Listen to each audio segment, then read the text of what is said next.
दोस्तों, अभी हम आपको लगातार बिहार के नवादा और शेखपुरा की आपराधिक घटनाओं की कहानी सुना रहे हैं, जिसे आप खासा पसंद भी कर रहे हैं। इस सिलसिले में हम आपको कई कहानी सुना चुके हैं, जिसमें बड़े गैंग वॉर से लेकर नरसंहार तक की कहानी शामिल है। लेकिन आज के इस वीडियो में हम आपको एक ऐसी घटना की कहानी सुनाने जा रहे हैं, जिसने शेखपुरा के साथ पूरे बिहार की धरती को हिला दिया था, और वो घटना थी राजू सिंह हत्याकांड। राजू सिंह उर्फ राजू बाबू 6 बार की विधायक और 2 बार के सांसद रह चुके थे, और वह अपने जीवन में कभी भी चुनाव नहीं हारे थे। अपने पूरे जीवन में बैलेट से कभी नहीं हारने वाला एक शख्स बुलेट के सामने ढेर हो जाता है। इस दौर के बिहार में चल रहे जातीय नरसंहार का ही एक उदाहरण है राजू सिंह हत्याकांड, जिससे इतने बड़े राजनेता भी नहीं बच सके। तो क्या थी इस घटना की पूरी कहानी, और क्यों अशोक महतो के गैंग ने राजू सिंह को अपना शिकार बनाया था? आइए आपको बताते हैं सब कुछ आज की इस वीडियो में। हेलो एंड नमस्कार, मेरा नाम है प्रशांत और आप देख रहे हैं बेजोड़जोड़ा.com का यूट्यूब चैनल। दोस्तों, राजू सिंह के आखिरी दिन पर अगर हम आपको सीधे लेकर चले जाएंगे तो आपको कहानी का पूरा कॉन्टेक्स्ट समझ में नहीं आ पाएगा। इसीलिए इस कहानी को वहां से शुरू करते हैं जहां से इसे शुरू होना चाहिए। इसीलिए चलिए आपको पहले राजू सिंह की पूरी कहानी सुनाते हैं। दोस्तों, राजू सिंह का जन्म 25 मार्च 1928 को मुंगेर जिले के हथियामा गांव में हुआ था। हालांकि यह गांव अब शेखपुरा जिले में पड़ता है, और इसकी कहानी भी हम आपको आगे बताने वाले हैं। उस दौर में पूरे भारतवर्ष में बाल विवाह का समय था, इसलिए साल 1939 में सिर्फ 11 साल की उम्र में राजू सिंह का विवाह शारदा देवी से हो जाता है।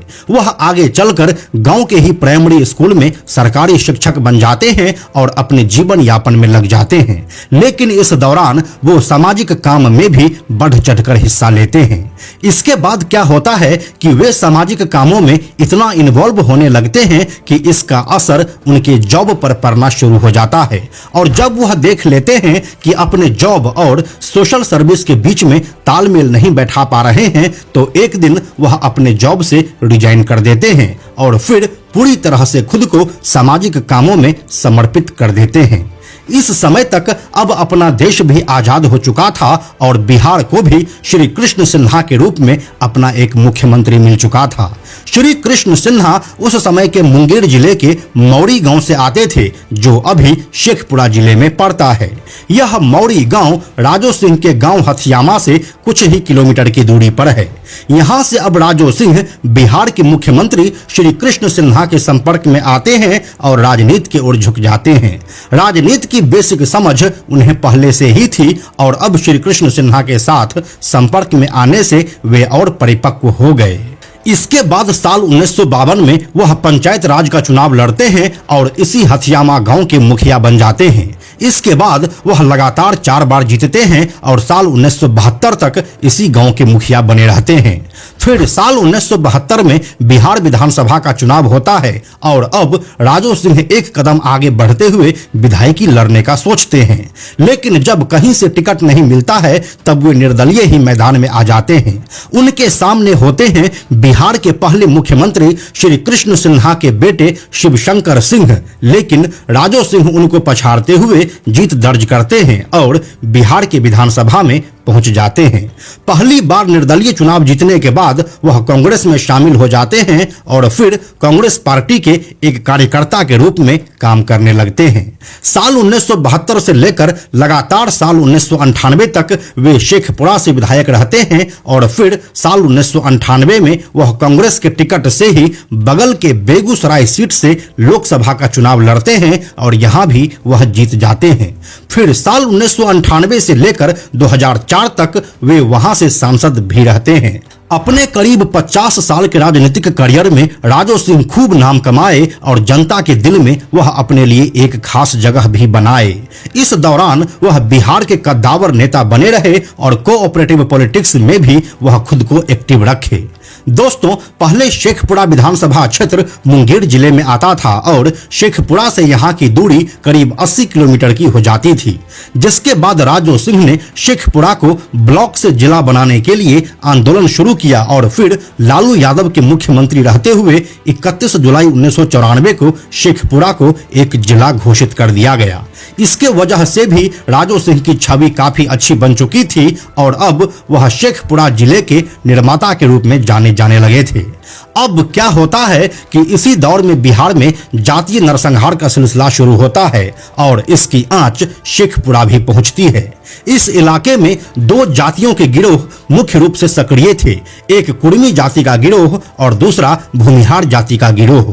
जहां कुर्मी जाति को अशोक महतो लीड कर रहे थे, वहीं अखिलेश सिंह भूमिहारों के मुखिया बने हुए थे और अब जातिगत नरसंहार की यह आग नवादा और शेखपुरा में भी फैलने वाली थी। अखिलेश सिंह शेखपुरा में अपना गैंग शुरू से ही चला रहे थे और वह लगातार लालू प्रसाद यादव के राज में खुद को भूमिहारों का मसीहा बनाए हुए थे। ऐसा कहा जाता है कि इस दौर के बिहार में वही जिंदा रह सकता था जिसे हथियार चलाना आता था और अखिलेश सिंह इसी काम में लगे हुए थे। साथ में उनका पॉलिटिकल कनेक्शन भी था जिससे वह अपनी जंग लड़ रहे थे। इसी दौरान अशोक महतो भी जाति के सेना के साथ इस पूरे सीन में आते हैं। 1990 के दशक में अशोक महतो और अखिलेश सिंह गिरोह का नवादा, नालंदा और शेखपुरा इलाके में काफी वर्चस्व हुआ करता था, जिससे करीब 200 से अधिक गांव प्रभावित रहते थे। इसके बाद अशोक महतो इलाके के पुलिस के लिए एक बड़ा सरदर्द बन चुका था, जिसे बाद में गिरफ्तार कर लिया गया। यह कोई साल 2000 का रहा होगा जब अशोक महतो जेल की सलाखों के पीछे पहुंच चुका था, लेकिन असली कहानी अभी बाकी थी। गिरफ्तारी के बाद अशोक महतो को नवादा जेल में रखा गया था। इस समय तक अशोक महतो के गैंग में पिंटू महतो एक बड़ा नाम हुआ करता था। शेखपुरा के कसार पंचायत के रहने वाले पिंटू महतो को अशोक महतो का राइट हैंड कहा जाता है और अशोक महतो के हर बड़े या छोटे अपराध में वह भी हिस्सेदार रहा है। एक्चुअली में अशोक महतो पिंटू महतो के मौसा लगते हैं। अब आता है साल 2001, जब नवादा जेल में बंद अशोक महतो को पिंटू महतो अपने लोगों के साथ भगाने के लिए जाता है और वह इसमें कामयाब भी हो जाता है। इस घटना में ताबड़तोड़ गोलियों की बरसात होती है और इसमें एक सिपाही मारा जाता है और अशोक महतो जेल से भागने में कामयाब हो जाता है। इस घटना को नवादा जेल ब्रेक कांड के रूप में भी जाना जाता है। 23 दिसंबर 2001 को नवादा जेल ब्रेक कांड को अंजाम दिया जाता है और फिर इसके 3 दिनों के बाद ही शेखपुरा में एक बड़ा नरसंहार होता है। यह घटना 26 दिसंबर 2001 की है। बिहार में शेखपुरा और बड़बीघा के बीच में एक छोटा सा पुल है जिसे टाटी पुल के नाम से जाना जाता है। इसी पुल पर आरजेडी के करीबी लोगों की दिन दहाड़े गोली मारकर हत्या कर दी जाती है। टाटी हत्याकांड में शेखपुरा जिले के तत्कालीन आरजेडी अध्यक्ष काशीनाथ यादव के अलावा अनिल महतो, अबोध कुमार, सिकंदर यादव और विपिन कुमार सहित कुल 8 लोग मारे गए थे। ऐसा कहा जाता है कि इसी टाटी पुल नरसंहार से ही शेखपुरा और नवादा में गैंग वॉर की शुरुआत हुई थी। अब इसी टाटी पुल नरसंहार का बदला कुर्मी जाति के लोग किसी बड़े भूमिहार चेहरे से लेना चाहते थे और इस समय पूरे शेखपुरा में राजो सिंह से बड़ा भूमिहार चेहरा कोई था ही नहीं। फिर आता है 9 सितंबर 2005 की तारीख। इस दिन राजो सिंह ग्रामीण कार्य विभाग के शेखपुरा के प्रधान लिपिक और एकाढ़ा गांव निवासी श्याम किशोर सिंह के साथ शेखपुरा के कांग्रेस कार्यालय आजाद हिंद आश्रम में बैठे हुए थे। उसी समय कुछ अपराधी आते हैं और दोनों के ऊपर ताबड़तोड़ गोलियों की बरसात कर देते हैं। इसमें 4 गोली राजू सिंह को लगी और 2 गोली श्याम किशोर सिंह को, जिसके बाद आनन फानन में दोनों को नजदीकी अस्पताल लेकर जाया गया, जहां दोनों को मृत घोषित कर दिया गया। इस घटना को लेकर राजो सिंह के पौत्र यानी कि पोते और वर्तमान में बड़बीघा के जदयू विधायक सुदर्शन कुमार के बयान पर पुलिस ने प्राथमिकी दर्ज की। इसमें राजद नेता शंभू यादव और अनिल महतो को आरोपित किया गया था। फिर जब इस घटना का इन्वेस्टिगेशन हुआ तब इसमें बच्चू महतो, पिंटू महतो और राजकुमार का नाम भी आया और इन सभी का संबंध अशोक महतो गैंग से रहा है। इसलिए राजो सिंह हत्याकांड का सीधा इल्जाम अशोक महतो महतो के ऊपर लगा। शेखपुरा की राजनीति के साथ बिहार के शासन प्रशासन को हिलाकर रख देने वाले राजू सिंह हत्याकांड की सीबीआई जांच की भी सिफारिश हुई थी, लेकिन केंद्र सरकार ने इसे रिजेक्ट कर दिया था। उस समय केंद्र में मनमोहन सिंह के नेतृत्व वाली यूपीए की सरकार थी और बिहार में राष्ट्रपति शासन लगा हुआ था। राज्यपाल के रूप में सरदार बूटा सिंह राज्य का शासन देख रहे थे। इंटरेस्टिंग बात यह है कि खुद राजू सिंह भी कांग्रेस के ही एक दिग्गज नेता रहे थे। फिर इस मामले में 3 जून 2022 को कोर्ट का फैसला आता है। कांग्रेस के दिग्गज और शेखपुरा के संस्थापक माने जाने वाले पूर्व सांसद राजू सिंह की हत्या के मामले में कोर्ट ने सभी 5 अभियुक्तों को सबूतों के अभाव में बरी कर दिया। इस हत्याकांड में एक अन्य अभियुक्त अशोक महतो को साक्ष्य के अभाव में पहले ही रिहा किया जा चुका था। वहीं कोर्ट ने शंभू यादव, अनिल महतो, बच्चू महतो, पिंटू महतो और राजकुमार महतो को निर्दोष मानते हुए मामले से बरी कर दिया। इस दौरान 16 सालों से अधिक चली अदालती कार्यवाही में राजू सिंह की हत्या में अभियोजन पक्ष ने अदालत में 36 गवाहों का बयान दर्ज करवाया। इसमें सूचक, चिकित्सक और जांच अधिकारी के अलावा बाकी के सभी 33 गवाह हॉस्टाइल हो गए। बाद में मई 2022 में सूचक यानी कि राजू सिंह के पोते और बड़बीघा के विधायक सुदर्शन सिंह ने भी कोर्ट में उपस्थित होकर इस मुकदमे से कुछ नहीं लेने देने की बात कही थी और यहीं से इस मामले को लगभग समाप्त कर दिया गया था। राजू सिंह के पोते और विधायक सुदर्शन सिंह के द्वारा मुकदमे को वापस लेने को भी राजनीतिक रंग दिया गया, जिसमें बिहार के मुख्यमंत्री नीतीश कुमार को भी लपेटे में ले लिया गया। बिहार के पूर्व आईपीएस अमिताभ कुमार दास के अनुसार नीतीश कुमार खुद कुर्मी जाति से आते हैं और राजू सिंह के हत्याकांड में शामिल सभी आरोपी भी कुर्मी ही थे। इसीलिए नीतीश कुमार ने बड़बीघा से अपने विधायक सुदर्शन सिंह से मुकदमे को वापस लेने की बात कही और यहां से उनका अपना वोट बैंक भी बच गया। इसमें कितना बड़ा गेम हुआ है, कितना बड़ा खेल हुआ है और किस तरह मुख्यमंत्री नीतीश कुमार ने जातीय आधार पर हत्यारों की मदद की है। ये मीडिया में बात नहीं ज्यादा आई है, इसलिए मैं बताना चाहता हूं दर्शकों को। राजू सिंह के जो पोते हैं उनका नाम है सुदर्शन कुमार।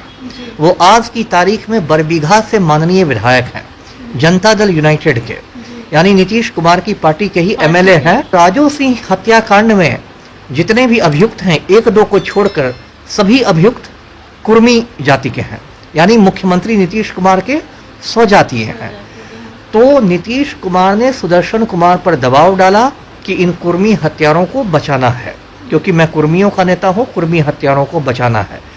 और नीतीश कुमार के दबाव में सुदर्शन कुमार ने जाके कोर्ट में ये बयान दे दिया कि मुझे अब इस केस लड़ने में दिलचस्पी ही नहीं है। जो मुख्यमंत्री हैं, जो सुशासन का ढोल बजाते हैं, अंतरात्मा की बात करते हैं, समाज सुधार यात्रा पर निकल जाते हैं, वो जातीय आधार पर हत्यारों की खुलेआम मदद कर रहे हैं और इसको राजू सिंह हत्याकांड ने अभी साबित कर दिया। तो कुल मिलाकर अगर देखा जाए तो दिन दहाड़े एक बड़े राजनेता का मर्डर हो जाता है और सालों बाद पता चलता है कि उन्हें कोई मारा ही नहीं था। और यही हमारे देश के कानून की खूबसूरती है। तो दोस्तों, यही थी शेखपुरा जिले के संस्थापक और कांग्रेस के बड़े नेता राजू सिंह और उनके मर्डर की पूरी कहानी। यह पूरी कहानी आपको कैसी लगी हमें कमेंट में लिखकर जरूर बताइए। हम जल्दी मिलते हैं आपसे एक नए कहानी के साथ में हम आपको यह भी बताते चलें कि आप में से 97% ऐसे लोग हैं जो हमारे वीडियोस को देखते तो हैं लेकिन हमारे चैनल को सब्सक्राइब नहीं करते हैं।